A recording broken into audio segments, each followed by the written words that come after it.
The Virtual Research Room TP5 at the Center for Tactile Internet with Human in the Loop presents the demonstrator Cleanup Living Room Cobots.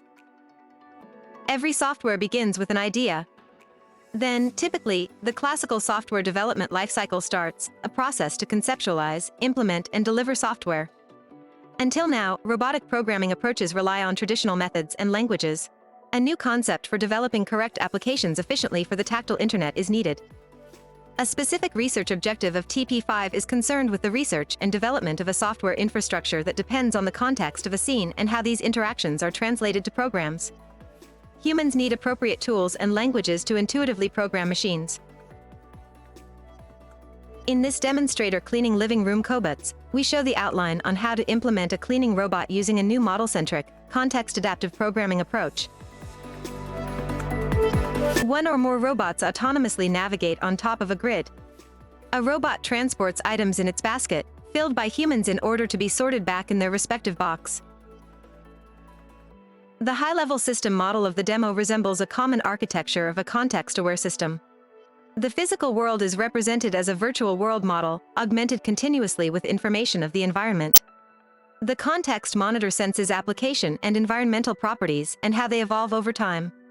The formal foundation of this demonstrator is grounded on bigraphical reactive systems, a process algebra for structures of global computing. Besides from their theoretical appeal, bigraphs have been widely used in different contexts and for different purposes. The theory constitutes a universal, hierarchical graph-based model that emphasizes two fundamental dimensions, namely, space and interaction. Bigraphs have a precise syntax and semantics and can be used as a visual modeling language, equipped with an intuitive and understandable graphical representation. Or a more compact algebraic textual term representation, which provides the foundation for bigraphical grammars. Behavior is expressed by reaction rules which are themselves bigraphs. Rules reconfigure the system or application by employing graph matching and replacement. Finally, allowing to observe and analyze how the system or application evolves over time. A transition system is synthesized, representing the system's states and action relations, ascribing that a state evolves into another. Software changes frequently over time. Managing the complexity and understanding the behavior of nowadays applications and systems is a challenging task.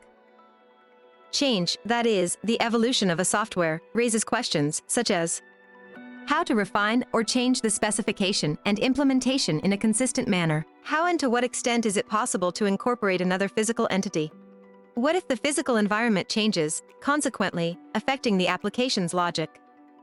If we add obstacles? Or safety zones?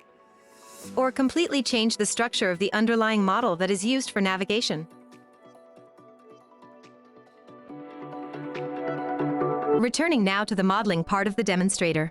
Different aspects have to be modeled, such as location and behavior. Location models can be defined manually, retrieved from hand sketches, extracted from floor plans, or even derived from IFC models, ready to be further enriched by domain-specific physical and virtual entities of interest. Floor plans are suitable for a graph-based retrieval, supporting early design stages. Being able to obtain accessibility graphs makes them sufficient for our indoor navigation task. However, we are only interested in a subspace near to the entrance of the main floor. It's discretized to obtain an accessibility graph, forming a grid-based structure. The life cycle of a robot can be described by the following conceptual model. As long as the robot is active, it performs high-level tasks by executing single instructions, or skills. A skill is, for instance, driving forward or emptying the basket. The conceptual model of the robot's behavior can be captured by an UML-based state machine metamodel. Subsequently, the metamodel is translated into its formal, analyzable bigraphical instance, equipped with well-defined static and dynamic semantics, to facilitate automated reasoning of various kinds. The operation of the state machine is captured by one rule only. After the statics and dynamics are declared, an input sequence of atomic instructions is needed to put the robot into action. Bigraphs enjoy useful mathematical operators that allow to compose and decompose models in a well-defined manner. Let us now see the demonstrator in action.